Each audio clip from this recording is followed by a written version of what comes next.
Okay, it's 9 o'clock Central Time, 10 o'clock Eastern Time. So we're going to go ahead and get started. I'm going to turn my webcam on real quick so that you can see me. And yeah, thanks for joining. This is part 1 of AAC Ready, Set, Goal. And tomorrow we'll have part 2 at the same time. So feel free to sign up for that if you haven't already. And I'm going to turn my webcam off now just so you can see the slides more clearly. But thanks so much for joining. Okay, so just to get started with some housekeeping information, if you're joining us via Windows or Mac, your control panel is going to look like this slide there. And you'll have the ability to shrink or expand your control panel with an orange arrow. And then if you're on the web, it will look like the control panel that you see there on the slide as well. Everyone is muted for this presentation, and you'll find all the materials for the session in the materials section of the control panel. And they will also be included in the follow-up email after this session. So go ahead and download that handout packet if you haven't already. You're going to want that for this presentation because there's lots of opportunities to fill in some notes and follow along with that. And if you have questions, please use the chat window. Kim Gallant will be monitoring those and helping field questions, and she'll let me know if there's any I need to address, and then I'll be looking at the chat window at the end of the training as well. And then ASHA housekeeping info. Please submit your ASHA participation form within 15 days and include the training date on the form. There's instructions about how to fill that out in the materials section as well. Also, just a reminder that you need to stay on for the entire hour in order to receive credit. Go to meeting timestamps when you enter and leave the training. So that piece is important to know. And then this is that ASHA participation form. And right here, you'll see the completion date. Again, that's really important to fill out so that you get credit for the correct training that you're doing today. So just remember to turn that in within 15 days. And then this is that handout packet that I just mentioned. It's pretty lengthy. This training was originally a 3-hour in-person training. And so the packet is the same one that we used for that. So it's really lengthy, and you'll notice you don't have access to the PowerPoint slides, but this has most of the information from the PowerPoint. So hopefully it's a really good resource for you in the future. And you'll use the same packet if you're joining us tomorrow. So it's the exact same. Also, you'll notice the icon in the top right corner of this slide, and that will be used throughout the training to help you keep organized between the handout and the packet. So just refer to that, and that'll show you which page we're on within the handout if you have that printed or you're following along with the handouts. And then just some presenter information and disclosures. This presentation, while it is about AAC and goal writing in general, if we talk about products, those are going to be Saltillo products, including the TouchChat app and Saltillo devices. My financial disclosure is that I'm an employee owner of PRC Saltillo, and my non-financial disclosures are that I am an ASHA and ASHA SIG 12 member. Okay, so we're going to launch our first poll. I just want to see who's here today. Are you a teacher, a parent, an SLP? Oops. And then while I wait for the results, I'll just tell you a little bit about my background. I am an SLP. My background's in SLP, and I graduated from the University of Missouri in 2010 and worked in the Kansas City area for about 5 years in a pediatric outpatient clinic and a behavior school, where I gained some experience working with students who use AAC.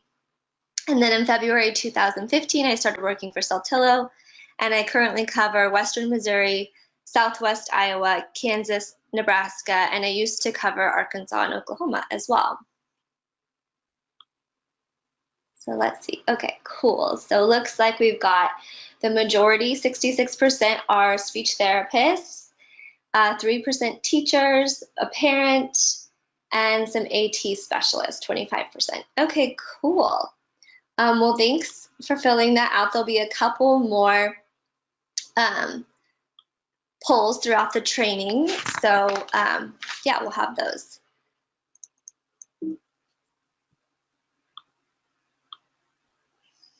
Okay, so my colleague Amanda Hettenhausen and I created this presentation a few years ago. She lives in St. Louis and covers the other part of Missouri. So we made this presentation for the Missouri Speech and Hearing Conference. And we chose this topic because of AAC and goal writing, because we were getting a lot of questions about the topic when we were out in the field doing trainings and consulting. People were asking things like, do you know of a good AAC goal bank? We've tackled this skill. What should we work on next? What does a good AAC goal look like? Where's a good starting point? So we wanted to give people some resources and ideas and somewhere to start. And we really wanted to provide people with a framework for thinking about goals and a way to craft some meaningful goals for somebody with AAC.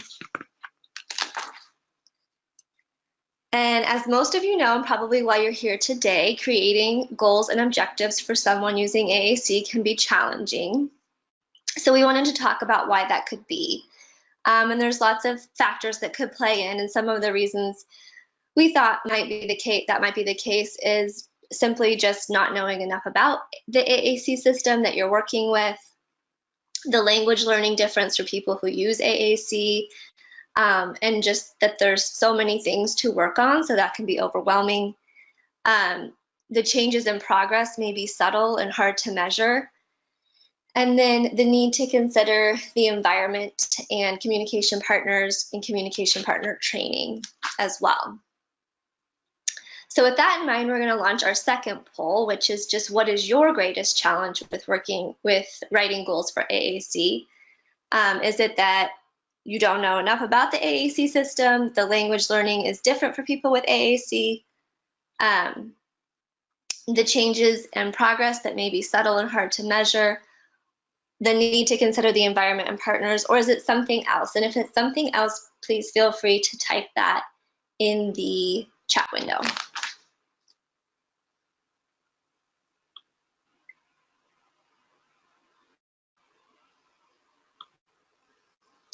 Okay, looks like the need to consider the environment and partners is up there, along with the changes in progress being subtle. So both of those things we're going to definitely address in this training. We have lots of other trainings that some of you selected don't know enough about AAC. Oh, cool, there it is. We have other trainings and video tutorials on our website about how to customize the device, talking about our vocab files and how they're organized. So those can be great video resources. We also have blog posts and information on our website too. And then we're also going to talk about how language learning is different for people with AAC.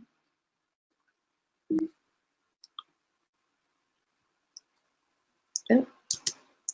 Okay, so our agenda today is part one.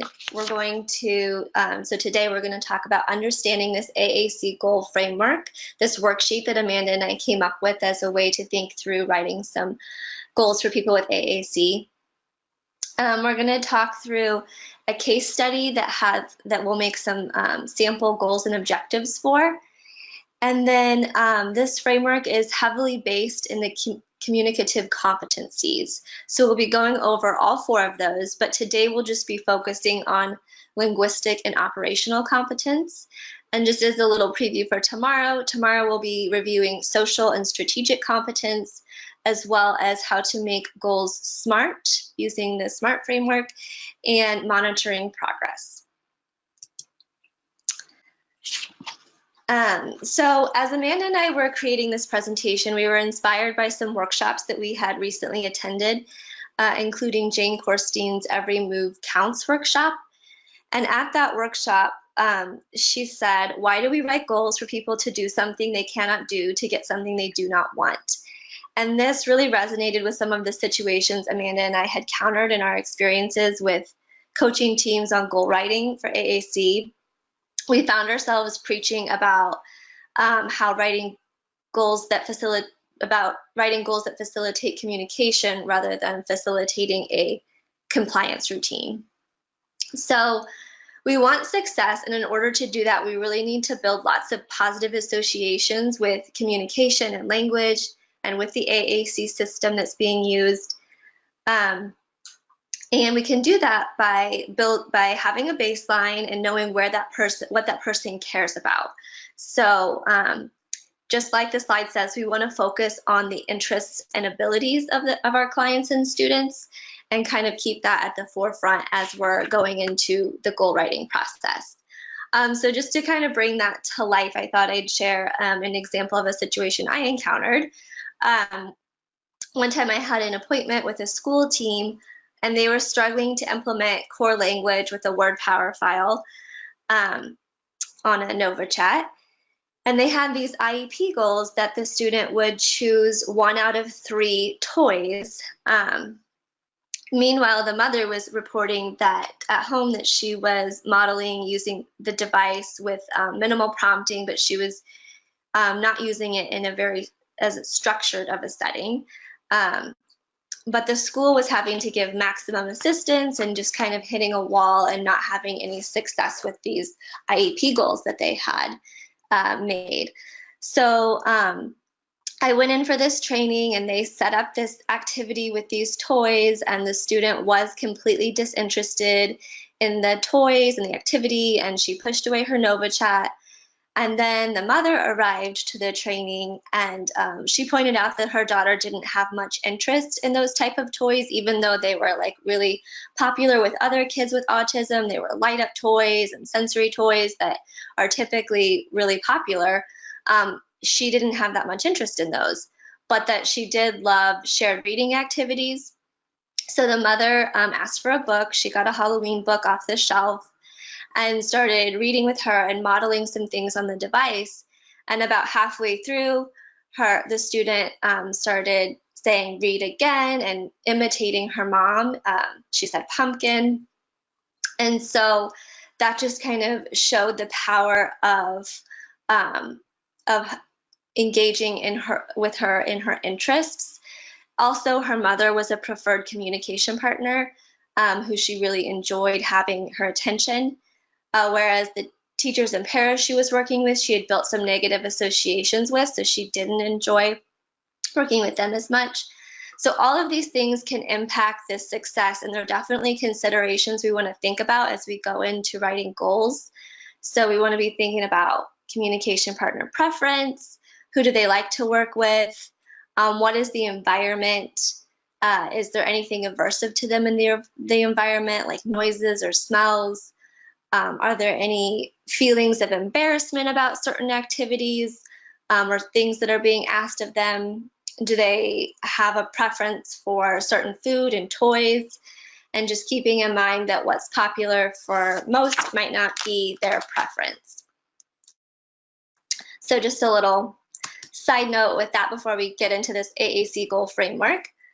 And we liked, for the framework that we were trying to think through, we liked this GPS analogy, just in that in order to have good directions for your goal or your destination where you want to go, you really need to know where you're starting from. So you need a good baseline.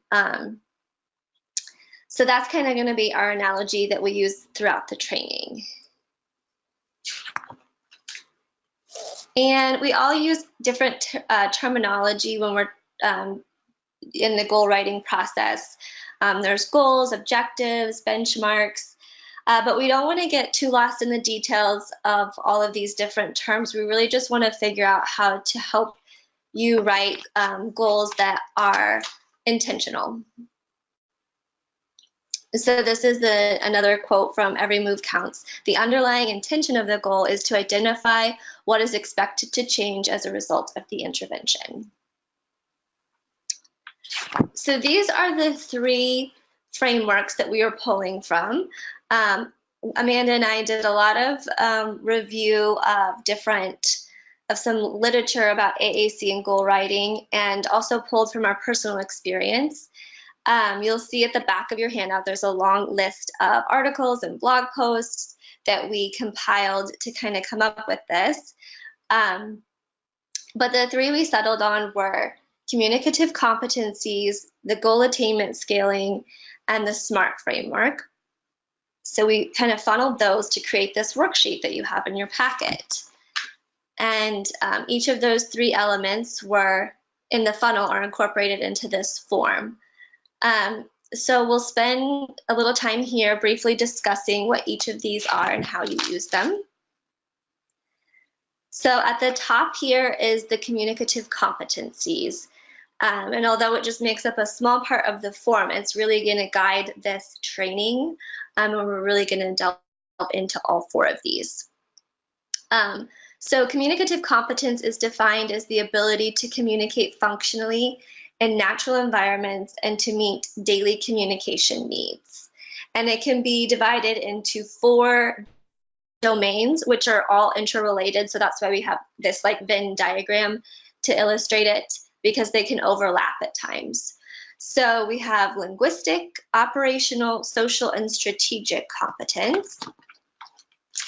And linguistic competence is the ability to use and understand language.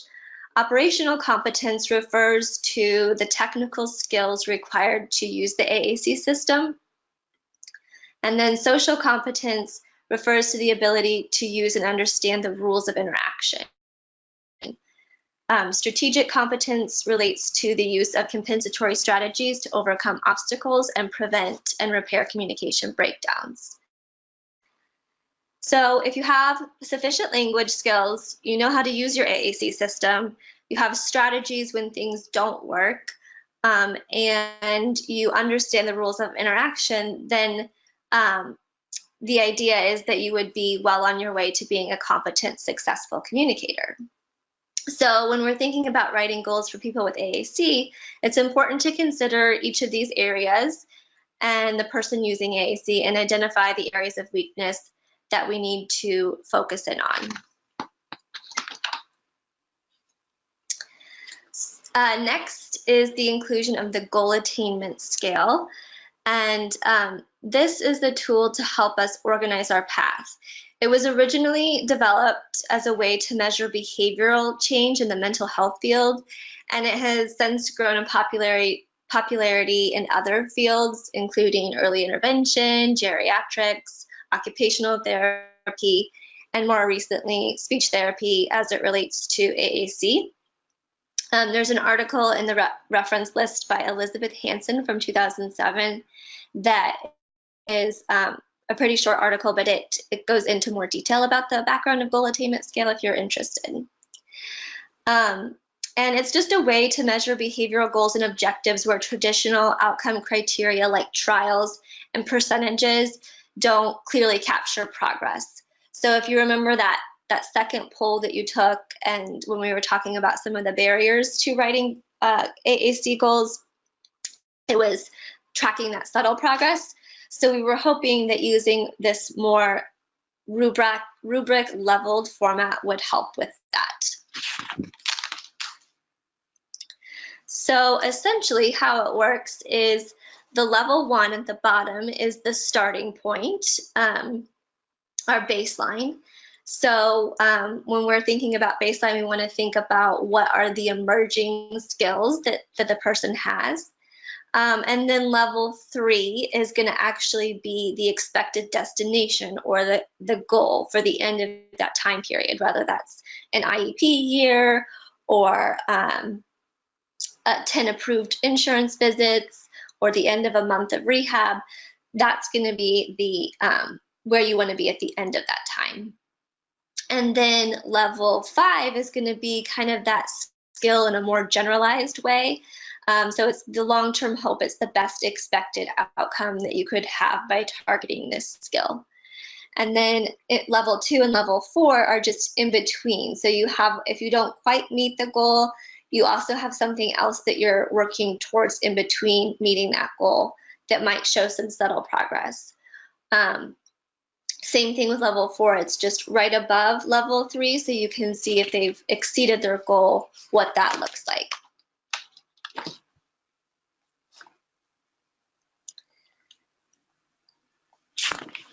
Okay. And then at the bottom here, we have the final element of the goal framework, which is the SMART terminology.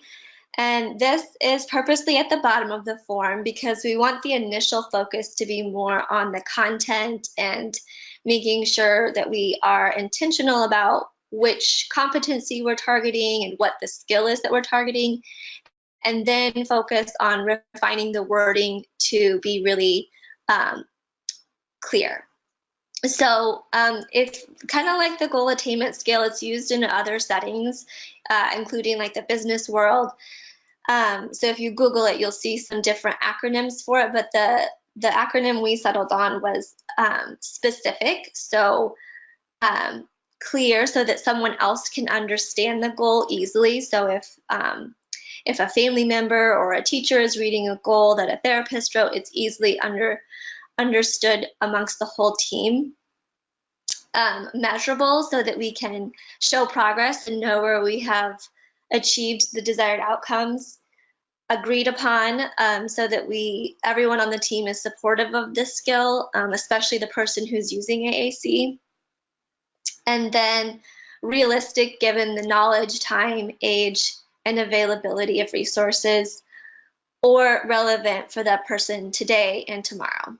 And then time bound, so that we know how much time we have to work towards it. So that's why you'll see the dates on there. So you'll want to date the form and then also date when it's expected to be reached by. Okay, so I'm going to introduce you to our case study, which we'll use today to practice writing and brainstorming some goals for. In person, we tend to take a more workshop approach with this and try to think of a case study that somebody has within the group. But since this is online, we're just going to kind of use this case study, Matthew, to write our goals. But hopefully you have your packet and you can kind of also be thinking of someone else you work with and applying that to them. So Matthew is a 6-year-old boy with autism. His fine motor, vision, hearing are within normal limits, but he does not like loud noises. He got a NovaChat 8 about 2 months ago, and he's using Word Power 60 Basic. He also uses some signs and words on his and some words on his device to currently communicate. And then this piece is really important, like we just talked about. We want to know what motivates him and what he might want to communicate about. So we took an inventory of his interests, and we're sure to capture that before entering into the goal writing process. We also might want to know the people that he likes to communicate with the most, because that will inform who we have running these goals and working with him on these skills. So this is a quick glimpse of all the different objectives we're going to work on for each competency with Matthew, but we're going to break these down more specifically throughout the training. And we're going to talk about the rationale for why we chose these skills, and then how to use the AAC goal framework to complete the chart for each of these. And then we'll finish with a SMART check, and we'll do that tomorrow. Okay, so let's start with linguistic competence. We're on page 6 of the handout. And again, like I said, there's some overlap. So some of the things that might be considered skills under linguistic competence could also be skills that would be required for social competence. So that's why we've got this Venn diagram throughout the training. Okay, so what is linguistic competence? It is our ability to use language expressively and understand the meaning of language receptively. And it is a spectrum of skills starting with just basic functional communication all the way up to complex reading and writing skills. So to be linguistically competent, that looks different for different people. And if you're an SLP, you already have a good understanding of what it means to have receptive and expressive language skills that are on track developmentally. But basically, linguistic competence just refers to how well we understand and use language. And again, these are the linguistic objectives we chose for Matthew. So next we'll go through some ways that we measure linguistic competence to obtain baseline and measure progress. I'm also going to walk you through the rationale for how we chose these, like I said. Okay, so we're going to launch our third poll, and I just want to know, what are your go-tos? And there is no wrong answer, but what are your go-tos for determining language goals for clients on your caseload? Is it through formalized standard tests? Is it through developmental milestone checklists like Brown stages of development? Is it language samples, or it's something else? And if it's something else, please feel free to type into the chat window.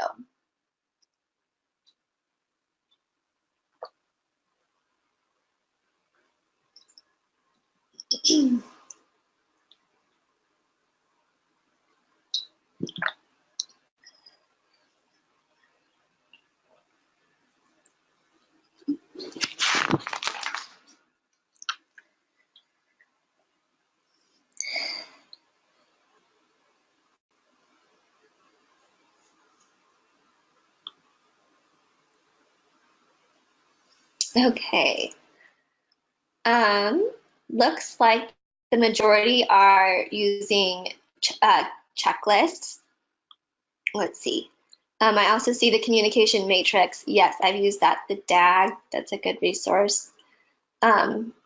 Informal interview with patient, family, and other therapists. Yeah. Or a combination of all of those things. Yes, definitely. Okay, well, yeah, looks like developmental milestone checklists are the front runner, and also language samples and other. Okay, great. Well, we're going to go through some things that we used. And a great resource to use is thinking about typical language development. And there are a lot of great tools and charts that can help you make sense of language development, such as the functions of communication, core vocabulary, Brown stages of development, and grammar. So we're going to take a look at each of these and give you some resources. First, we'll talk about Brown stages of development and grammar. And these have been used to develop many other frameworks, including pragmatic, semantic, morphology, syntactic, expectations, all based on these language stages, from single word productions progressing to more complex multi-word productions. So if you think back to your days, if you're SLP and you think back to your days in college and grad school, you may remember learning about this or seeing this chart, or maybe you still use it today. But there are a few other tools that use Brown's stages in a more user-friendly format. So one of them is the Communication Milestones booklet through Linguisystem, and Kim's going to post the link for that in the chat window, so you can pull that up if you want to. It's also linked in your packet. Yeah, it just lists out all of those Brown stages in a really user-friendly way, along with some other great milestone checklists. And then the other one is the quad profile, which Kim will also post in the chat window. And that's actually linked through our AAC language lab, where you can find some other evaluation tools and also really great implementation resources. We just updated the AAC language lab, so it is more robust than ever. So you might want to check that out. But yeah, this quad profile is also a free resource. And the aim of it is just to be a tool that clinicians can easily perform to get a simple, rapid evaluation of language performance for people who use AAC. And there's these 4 checklists related to vocabulary, morphology, syntax, and the function. So the reasons why we communicate, our communicative intent.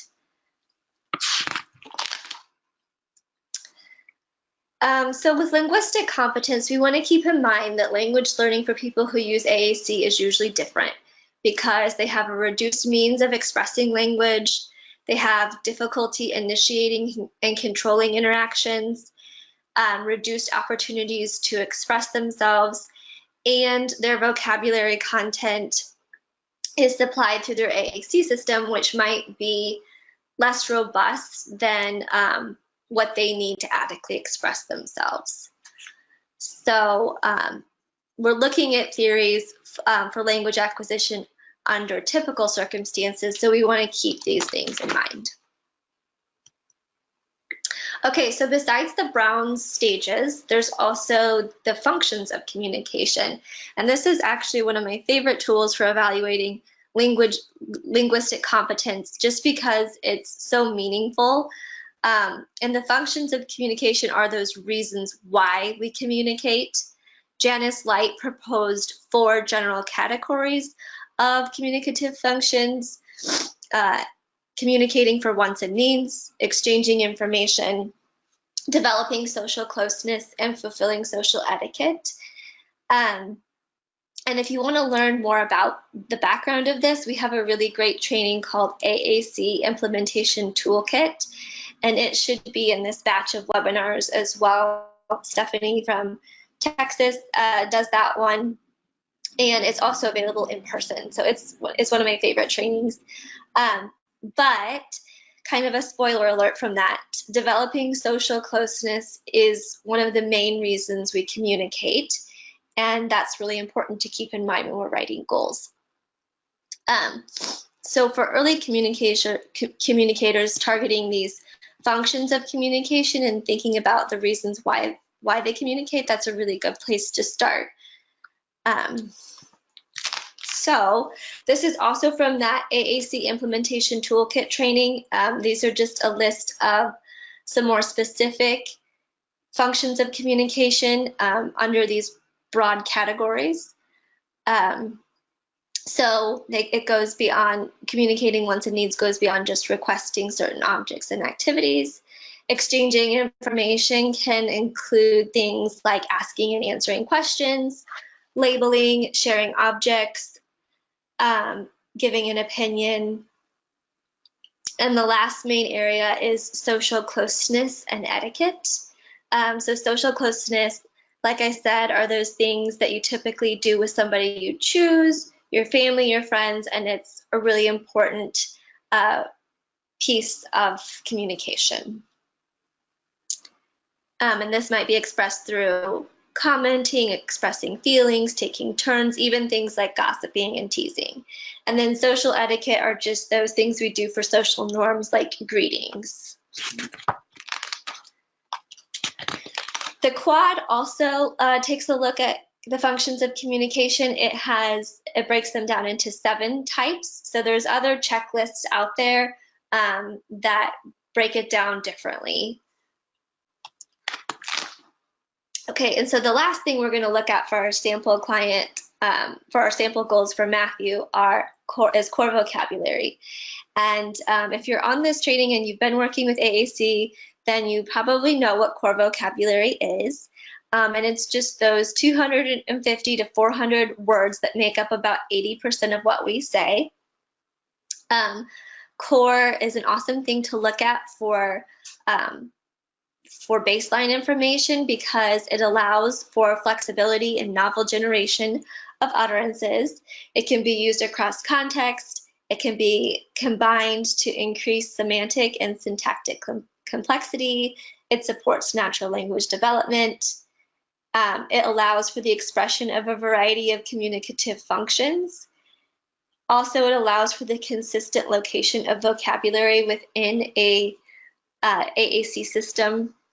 So if you think about our word power files, typically the core words you see on the home page are going to be found in the same location throughout the file. It also overlaps with academic and core vocabulary, such as the Dolch sight words. So it supports literacy in that way. And there's lots of different core vocabulary lists and resources. In your handout, we have a couple lists from the Banerjee study and then the Van Tatenhove studies. So those are on pages 8 and 9. So again, back to how did we decide upon these two objectives for Matthew? His objectives are increasing use of prepositions and increasing ability to state likes and dislikes. So when we started thinking about Matthew's core vocabulary, we weren't really sure which core words he had, so we decided to take an inventory and look at his signs, his word approximations, and words that he was beginning to use on his NovaChat. And this was based on observation and parent report. So after we got this inventory, we went through and highlighted those words on a couple of the core word lists. And we were able to see kind of where the holes were and what we might want to focus on next. And after taking a look at it and knowing the words that are on his Word Power 60 file, we decided to focus on prepositions because he didn't have any prepositions coming in next or coming in yet. And we thought that that would be a good next step. So simply highlighting the words on the core list allows me to see where some of the target vocab may be. And we could also easily think of structured play activities that we could incorporate these prepositions into that would be fun and motivating for Matthew. Similarly, we took an inventory of his communicative functions and took a look at what were the reasons why he was communicating. And his baseline for that was that he was requesting objects, things like iPad and food and drinks that he liked. He was directing preferred actions using go and stop. He was labeling colors, denying by saying no, and saying goodbye. So we thought, we kind of reflected on what he was currently doing and then thought that stating his opinion might be a good next step. And this is also where you realize there's so many things you could work on. So this is where it's good to collaborate with the team and think about what is important to the family, what is important to everyone on the team, including the person using AAC.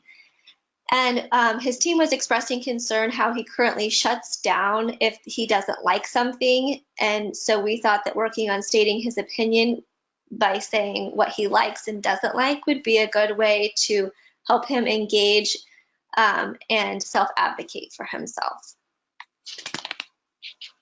And we also know that he has a strong preference against loud noises.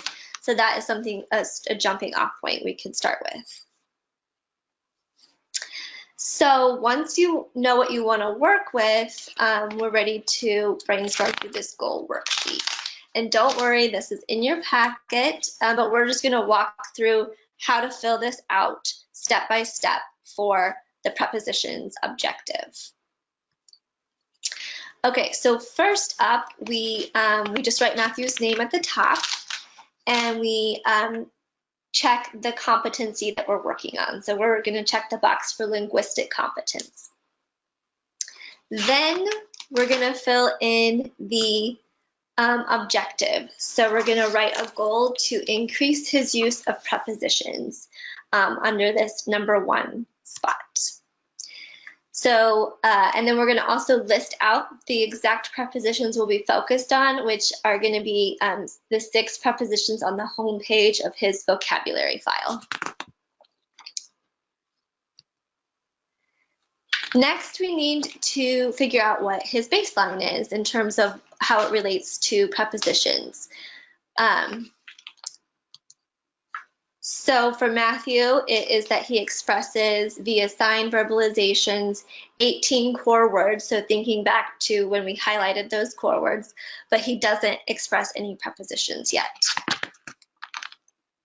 And then based on this baseline information, as well as Matthew's learning style, we can decide what would be expected for him to achieve by the end of an IEP year, because that's the time frame we're working with.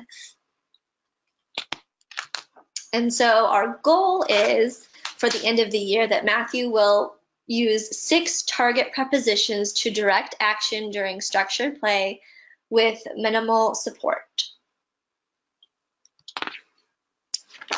And then level 2 would be that step in between where he is now at baseline and where he is expected to go at level 3. So we might just want to change one variable. So that could be the level of support, that could be the target number of prepositions, or the number of activities. It just kind of depends on what the goal is.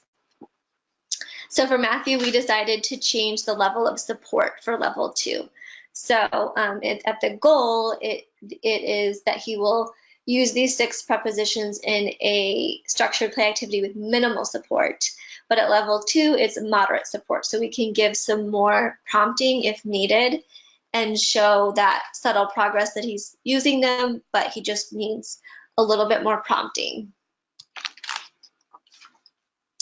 So now we want to fill in his level 4, which is just going to be one step above his goal. And this can show maybe how he is exceeding the goal if he passes it. And then for the variable that we changed for this one was that we changed it from a structured play activity to less structured activity. So we want to see him using those prepositions eventually in less structured environments.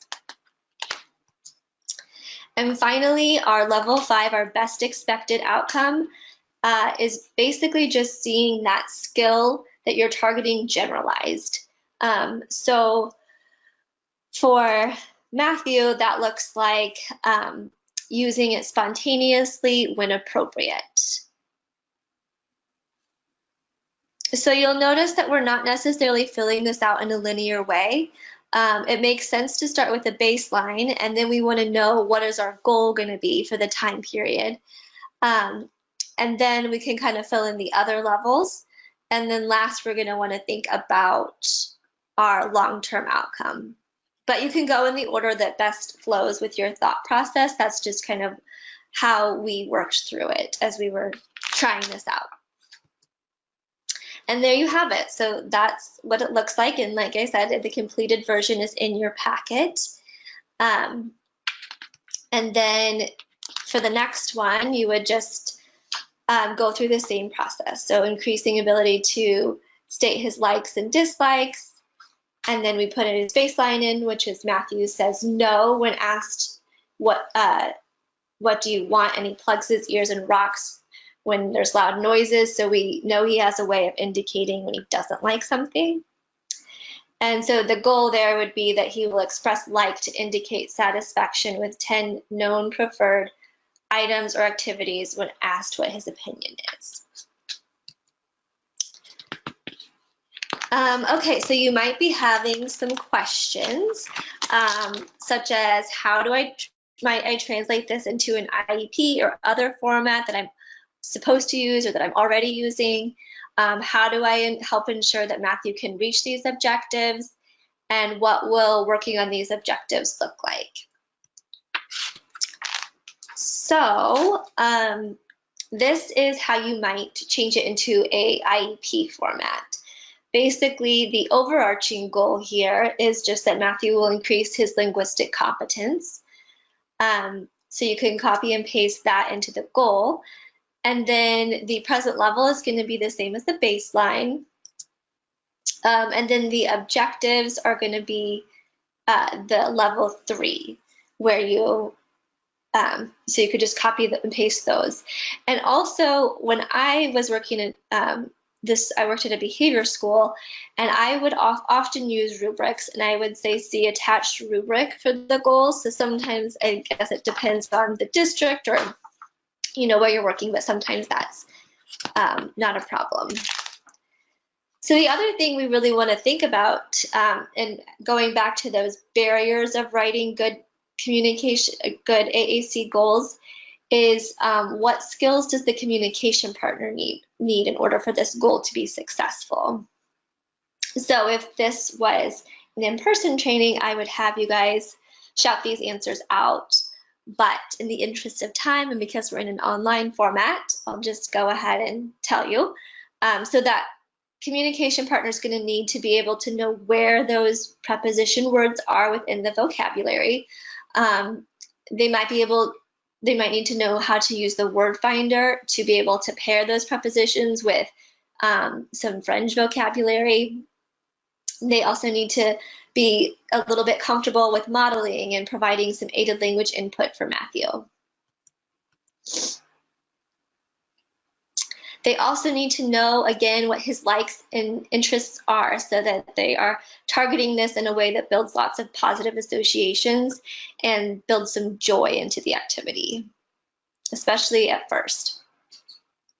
And so I worked, like I said, at a behavior school where we would write out the procedures for all of our goals step by step so that a para or an implementer or even somebody at home could work on the same skill and know how to prompt the student through that.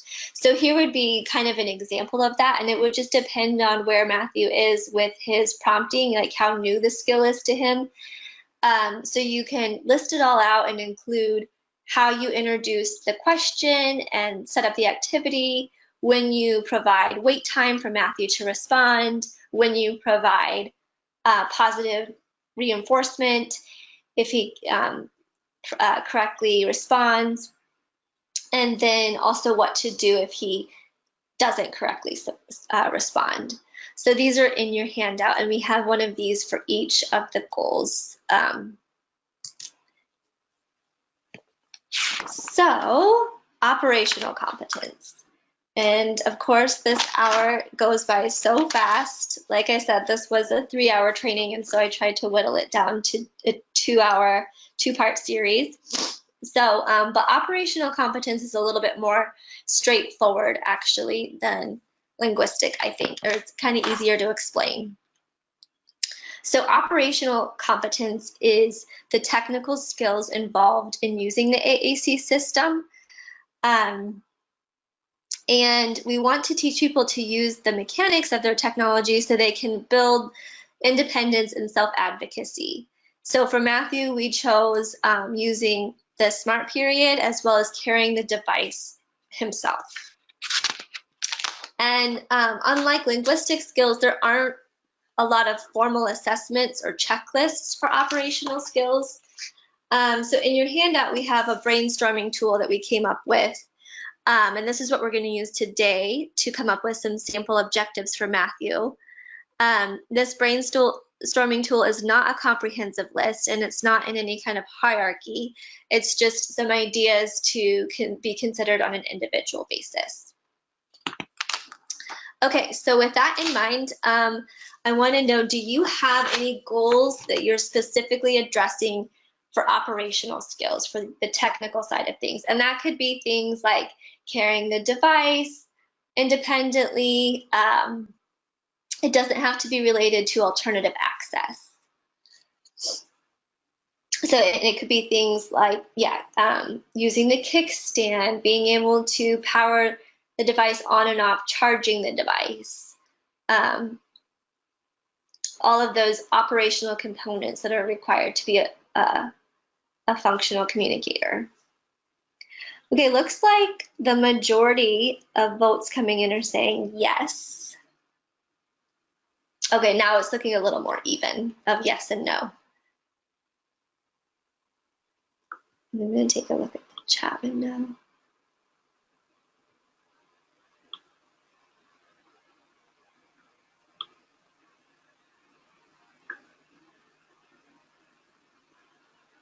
Okay, good. So hopefully, yeah, hopefully you're all getting the handouts you need. Okay, so yeah, the majority is yes. Okay, great. That's awesome.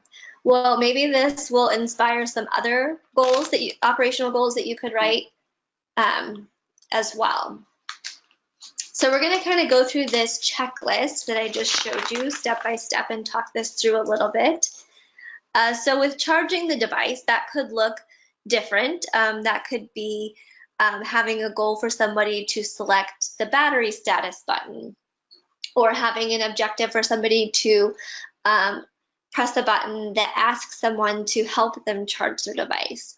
Or it could simply be just having that person bring their device to a charging station at the end of the day. Maybe at home they have an area where they charge their device and they take it to their mom and they kind of take ownership of that. Another important operational skill is to be able to utilize dynamic display. So this is important, you know, if you have a high-tech speech generating device that has dynamic display. So within that, it's you know, being able to navigate to a page. So if you're on the home page, for example, being able to navigate to the people page, and then within that page, being able to select an icon or navigate back to the home page by hitting the home button or the go back button, to be able to go to another page by hitting the more button or the arrow in the bottom. Or if there's a lock page feature, being able to utilize that. Those are all skills that allow you to utilize dynamic display. Also, the smart period and the word power files would fall under utilizing dynamic display. Being able to clear the message as well. So for those of you not familiar, the smart punctuation within word power speaks the message together. So if you've combined two or more words and you hit the smart period, it will speak those words together. You could also press the speech display bar to do that. And then, like I said, the lock page button is another way. Some other skills to be able to access the device is just being able to wake it up when it goes into sleep mode by hitting the power button or the home button on NovaChats, for example.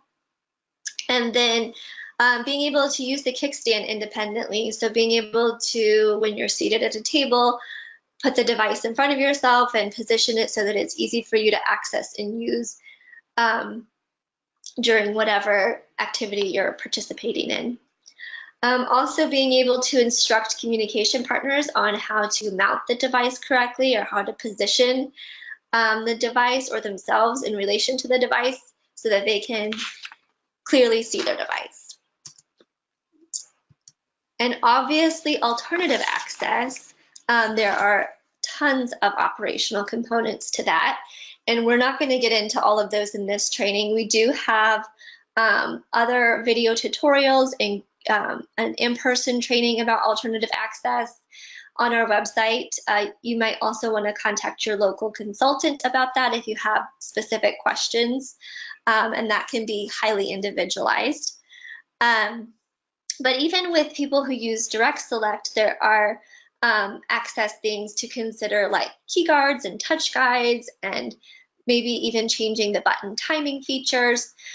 So there's just all kinds of things to consider there. But like I said, we're not going to delve too deeply into that. We did include a couple resources in your handout to refer to, Linda Burkhart's 2 Switches to Success, and that Every Move Counts workbook and workshop by Jane Corsten, if you're looking for more resources.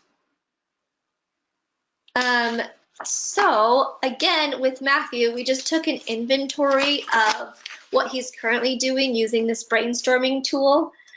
And then we plugged in what skills were emerging that we wanted to really focus in on.